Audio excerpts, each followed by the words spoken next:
Welcome to Friendship Baptist Church, the friendliest church in town and the little church by the road in Center Star, Alabama. I'd like to talk to you today about something that's going to affect every one of us and see how each one of us would handle it. This past week we had a lot of storms in Alabama and some pretty bad storms. In fact, some of our church members were without power for days, and it was pretty bad. A lot of trees blown over and shingles blown off, and a lot of that went through on Wednesday night. Well, Thursday morning, as I'm doing my Bible study, I get a message that one of my dearest friends had passed away. Totally unexpected. He was sitting in his chair playing with his dog, and his wife come through, said she was going to go to the bedroom, change clothes, and she'd be right back. Gone about 5 minutes and came back, and he was gone. He was a godly man. He loved God with all his heart, and he loved his family, and he and I talked quite frequently. We had plans to do some things together this spring with our families, but God called him home. His wife called me and wanted to know if I could do his funeral, which I'm going to be honest, I was honored, but I was heartbroken. People don't realize, as a pastor, we have feelings like everybody else, and we get heartbroken, and we don't know how to respond sometimes. Everybody thinks we're perfect, and we're not. Everybody thinks we have a special Bible that we use, and we don't. And as I was praying and preparing for this message, I didn't have any idea where God was going to take me. I actually pulled out a lot of funeral messages that I had done in the past for godly people that I loved, and just none of them seemed to fit.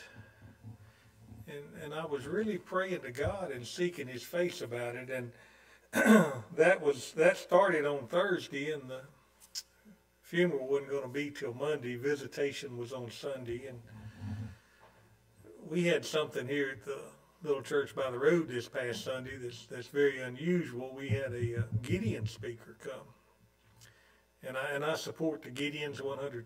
I think what they do is a great thing. I think anytime you can give away God's word, you should do that. It is a blessing to people.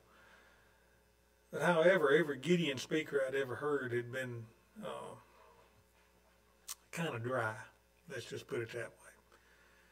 And I had prayed earnestly for this service that the Spirit would move, and I'd asked church members to pray for the Spirit to move. And so here comes this Gideon speaker from Decatur, Alabama. And he gets up and he speaks. And he doesn't speak about money. He speaks about Jesus. And at the end of the service, he did something totally unusual. He had the church members come down and pray over me and my wife. I'll be honest, I needed the prayers. I was struggling. What am I going to say to this family that I love dearly? What am I going to say to this family who, I don't know if they can function without my friend, because one of the family members has some severe disabilities. But they came down and they prayed over me. They didn't know what to pray, and I don't know what they prayed. But it touched me. Now that's Sunday morning. So I get home Sunday night, and I'm still struggling with this message. What God, what am I going to say? I did not sleep well Sunday night, and I get up Monday morning, and normally I go to the office about 7. And I told Sherry, it was about 6. I said, I'm going on to the office. I've got to do some sincere praying, because the funeral is today, and I don't have anything. Well, I get to the office, and I am praying, and I'm seeking God's face, and my telephone rings. Highly unusual early in the morning, and I look down, and it's out of state, New York City. And I thought, man, that's spam. I don't need to answer that. But something said answer it.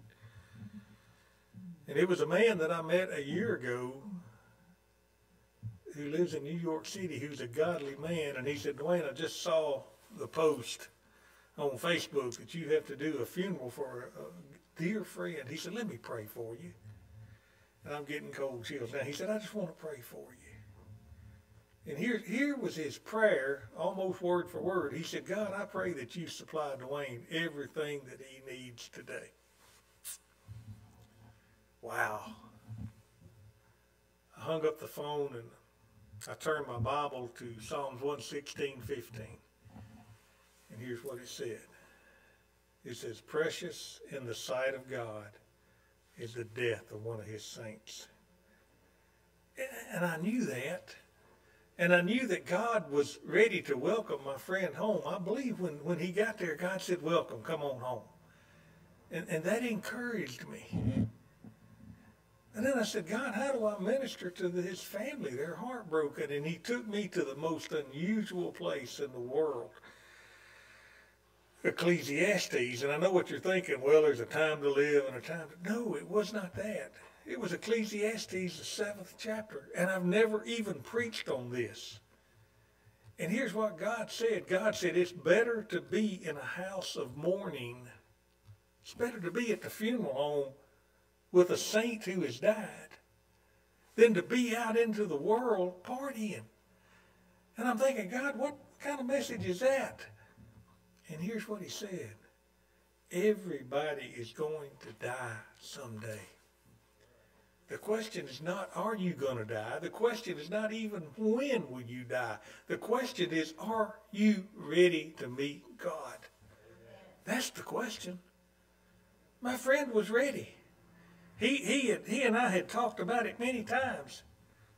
He just wanted to live long enough to bury his daughter, and that sounds hard and mean, but no, he wanted to take care of her till the very end of her life. But God took him home. So what's the message in all this? Are you ready to die? Do you know Jesus Christ? You're one day closer now than you were yesterday. And you don't have to be sick. You don't have to have any symptoms. My friend just sat there in the chair and went to sleep and never woke up. Well, he had heard me tell a story one time at a funeral. And he asked me, he said, when you do my funeral, I want you to tell this story. And I'm going to tell this and then I'm through. And I hope you get where my heart is tonight. It's better to be in a house of mourning where God can break your heart to get your attention than it is to be out into the world partying and not paying any attention to the world, because you are going to stand before God someday. And here's the story. And I'm sure some of my church members that are listening have heard me tell this. But I don't think I've ever told it on the internet. There was a man one time who lived probably in the middle 1800s from a small town, kind of like Center Star, kind of like Killing. But this man had strong ambitions. He wanted to be somebody. He wanted to be somebody that the world would recognize. And he thought the way to do that was to become a world-famous stage actor. So he could travel the world doing Shakespeare and Hamlet and all of these plays that they did back then, and they still do today, but they didn't have TV, and they didn't have the internet, and they didn't have radio like we have today. So he had to travel, but he went to school. He got the best teachers, and he learned how to pronounce his words. He trained himself to be an actor. And he did become world famous. He could do Shakespeare like nobody else. He had to turn down opportunities to work because he traveled so much worldwide. Did that for years. And as a lot of people do when they get older, they want to go home. So he decided he was going to come back to his hometown. Word got out that he was coming. and that he was going to be at the local church, a little church with no air conditioning, a little church with hard benches, a little church with an old gray-haired preacher who loved the Lord more than anything.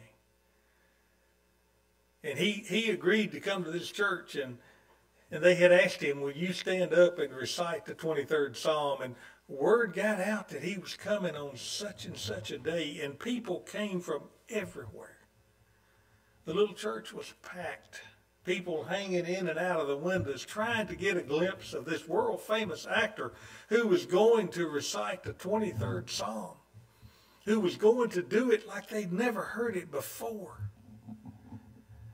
And so the time came, and the great actor took center stage. He walked up to the podium, and he stood up and he quoted the 23rd Psalm perfectly, just like it was written.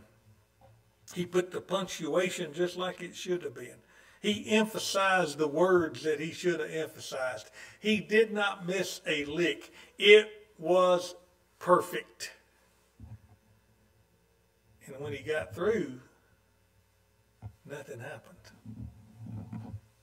Nothing happened. So he walked over and he sat down. The little gray-headed preacher who loved the Lord more than anything got up, walked behind the podium, and recited the 23rd Psalm.